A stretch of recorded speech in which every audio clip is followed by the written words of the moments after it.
CGI D Y Chandrachud के action लगातार आपको देखने को मिल रहे हैं। और अभी हाल ही में सीजीआई डीवाई चंद्रचूड़ के अध्यक्षता वाली कॉलेजियम कमेटी ने एक ऐसा फैसला लिया है जो कि केंद्र सरकार को चौंकाने वाला है। केंद्र सरकार के एक तरह से कहें तो उनके खिलाफ जाने वाला है। डीवाई चंद्रचूड़ का जो रवैया है काम करने का, वो बहुत ही बेहतरीन तरीके से काम करते हैं, बहुत अच्छा काम करते हैं। और न्यायपालिका न्याय व्यवस्था का जो विश्वास लोगों में खो गया था उसको काफ़ी हद तक वापस लाने में कामयाब रहे हैं।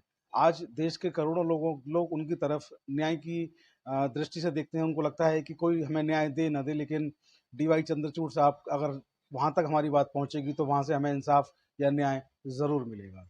फिलहाल ताज़ा मामला है सुप्रीम कोर्ट के कॉलेजियम को लेकर के। हुआ यूं कि पिछले कुछ दिनों से आप लोग देख रहे हैं कि सुप्रीम कोर्ट जो है कॉलेजियम के तहत कुछ नाम सरकार को भेजता है, केंद्र सरकार को सिफारिश करता है कि इनको नियुक्त कर दिया जाए हाई कोर्ट के जजेस के रूप में, सुप्रीम कोर्ट के जजेस के रूप में। और कहीं ना कहीं सरकार जो है उनको कभी लौटा देती है, कभी रोक लेती है, इन फाइलों को, उन पर काम नहीं करती है। इसका नतीजा ये हो रहा है कि लगातार देश की अदालतों में जजेस की कमी होने की, पहले से ही जजेस की इतनी सारी कमी थी और लगातार कमी होती जा रही है। इसलिए कहीं ना कहीं देखने को मिल रहा है कि जो एक काम होता है अदालतों का, वो कहीं ना कहीं लंबित हो रहा है, लटक रहा है, पेंडिंग हो रहा है। तो सुप्रीम कोर्ट के सीजीआई डीवाई चंद्रचूड़ की अध्यक्षता वाली जो कॉलेजियम कमेटी है उसने एक बहुत अनोखा फैसला लिया। उन्होंने मौन स्वीकृति लक्षणम जो एक लॉ है उसके तहत उन्होंने सुप्रीम कोर्ट की कॉलेजियम समिति ने 3 जजेस की नियुक्ति कर दी। और ये नियुक्ति जो है कहीं ना कहीं जो सरकार जो फैसले लेने में देरी कर रही है उसकी वजह से की गई है। सरकार के पास फाइलें पहुंचती हैं, फाइलें रखी रहती हैं, काम पेंडिंग होता है। और ऐसे में मौन स्वीकृति लक्षणम जो एक लॉ है, उस लॉ के तहत सुप्रीम कोर्ट ने ये 3 नियुक्तियां जो की हैं, कहीं ना कहीं सरकार को भी, केंद्र सरकार को, मोदी सरकार को भी ये लग रहा होगा कि आखिर ये क्या हो चला है। क्योंकि ये पहली बार, शायद मेरे ज्ञान में जितनी मैं समझता हूँ, मैं पहली बार इसको देख रहा हूँ कि पहली बार ऐसा हो रहा है। हो सकता है पहले कभी ऐसा हुआ हो, लेकिन ये पहली बार देख रहे हैं कि ऐसा हो रहा है। तो कहीं ना कहीं सरकार के माथे पर भी चिंता की लकीरें होंगी कि आखिर ये क्या होने वाला है। तो अभी ताज़ा इस मामले में सुप्रीम कोर्ट ने जिन 3 जजेस की जो नियुक्ति की है इसमें, तो जो संस्कृत की ये लाइन है जिसका हवाला देकर नियुक्ति की गई, ये एक लॉ भी है सुप्रीम कोर्ट का। इस लॉ के तहत जो है फाइल भेजी जाती है और सरकार जो है उसकी सिफारिश नहीं करती है, 6 हफ्ते तक उस पर कुछ भी नहीं कहती है, ना हाँ कहती है, ना कहती है, बैठ जाती है, कोई जवाब नहीं देती है। तो ये मान लिया जाता है, इस नियम के तहत ये मान लिया जाता है कि सरकार की मौन स्वीकृति है और जो है उसका नाम, जो भी जजेस होते हैं उनका नाम कॉलेजियम में आगे बढ़ा दिया जाता है नियुक्ति के लिए। तो ऐसी ही नियुक्ति के नाम जो 3 जो बढ़ाए गए हैं, इनका जो कॉलेजियम की जो समिति है उसके जो जस्टिस हैं कॉलेजियम के, जिन्होंने नाम को स्वीकृति दी है, वो हैं संजय के कौल और जस्टिस संजीव खन्ना। 2 जजेस की ये कॉलेजियम कमेटी थी जिन्होंने नाम की सिफारिश की है। और जो जजेस की नियुक्ति की गई है उनमें है विश्वजीत पालित और सव्याची डी पुरकायस्थ, जिनको त्रिपुरा हाई कोर्ट में जज के रूप में नॉमिनेट किया गया है। और तीसरे जज हैं विमल कन्हैया व्यास, विमल कन्हैया लाल व्यास, जिनको कि गुजरात हाई कोर्ट में जज के तौर पर उनको नामित किया गया है, नॉमिनेट किया गया है। तो फिलहाल सुप्रीम कोर्ट ने अपनी कॉलेजियम की जो पावर है उसका इस्तेमाल किया है और 3 जजों को नॉमिनेट कर दिया है कॉलेजियम के तहत। और इन 3 जजों की फाइल लंबे समय से सरकार रोके बैठी थी।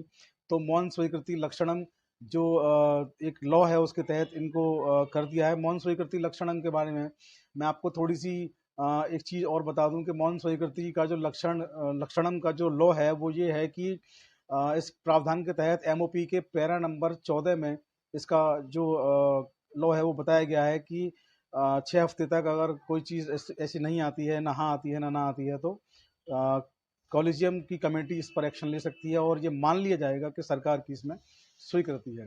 फिलहाल सरकार की स्वीकृति नहीं आई, अभी तक पेंडिंग चल रही है। तो माना जा सकता है कि सरकार के पास समय नहीं है, माना जा सकता है कि सरकार इन नामों से खुश नहीं थी, माना जा सकता है कि कोई और वजह रही हो, या माना जा सकता है कि केंद्र सरकार जो है वो सुप्रीम कोर्ट के जो जजेस जो डीवाई चंद्रचूड़ साहब के आने के बाद जो फॉर्म में आए हैं, जो वो लगातार काम कर रहे हैं, उनको अंदाजा नहीं था कि इस तरीके का भी कोई काम वो कर सकते हैं।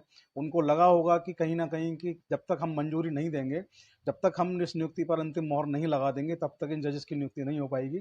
लेकिन सुप्रीम कोर्ट ने केंद्र सरकार को एक तरह से बताते हुए कि सुप्रीम कोर्ट के पास जो विशेष अधिकार हैं, जो उनको उनकी जो विशेष जो पावर हैं, स्पेशल प्रोविजंस जो उनके पास हैं, उसके तहत इस नियुक्ति को करके उन्होंने सुप्रीम कोर्ट ने केंद्र सरकार को एक अलर्ट दिया है, एक संदेश दे दिया है कि आप ये ना सोचें कि आप ही कुछ कर पाएंगे। सुप्रीम कोर्ट के पास अपनी बहुत सारी पावर्स हैं। अगर आगे से ये देरी हुई तो हो सकता है कि सुप्रीम कोर्ट में भी आपको इस तरीके की चीज़ें देखने को मिलें, क्योंकि सुप्रीम कोर्ट की भी कुछ जजेस की फाइल हैं जिनको नॉमिनेट होना है सुप्रीम कोर्ट में एज जज। सुप्रीम कोर्ट के सीजीआई जस्टिस डीवाई चंद्रचूड़ के अध्यक्षता में 3 बार लगभग उन लोगों के नाम केंद्र सरकार को जा चुके हैं और तीनों बार उन नामों पर केंद्र सरकार की तरफ से नो की मोहर लग के आई है, नहीं उन्होंने कहा केंद्र सरकार ने उन पर। तो हो सकता है आने वाले समय में दोबारा से उनके पास जाए और इस बार अगर केंद्र सरकार चूकी, उन्होंने फाइल रख ली और उस पर कोई यस और नो नहीं कहा, तो हो सकता है कि वो 3 जजेस भी आप सुप्रीम कोर्ट में उनको उन लोगों को जजेस के रूप में देख पाएँ जो सुप्रीम कोर्ट 3 बार उनके नामों को भेज चुका है। कुल मिलाकर के मामला जो भी है, सुप्रीम कोर्ट ने लोगों में न्याय व्यवस्था के प्रति जो विश्वास था उसको गाढ़ा किया है, उसको अच्छा किया है, उसको दुरुस्त किया है, स्वस्थ किया है और केंद्र सरकार के लिए एक घंटी बजा दी है कि वो ये ना सोचें कि सारी पावर उनके पास है। भारत लोकतंत्र का देश है और भारत की जो 4 जो मजबूत स्तंभ हैं, न्यायपालिका भी उनका एक स्तंभ है और न्यायपालिका ने अपना जो उसका विशेषाधिकार था उसका उपयोग करके जजेस की नियुक्ति कर दी है। तो केंद्र सरकार को भी आगे से इस पर सोचना होगा कि वो फाइलों को ना रोकें, जो भी उनको लगता है यस और नो उस पर ज़रूर बोलें, वरना सुप्रीम कोर्ट अपना काम करने के लिए स्वतंत्र है। ये एक मैसेज सुप्रीम कोर्ट ने यहाँ से दे दिया है।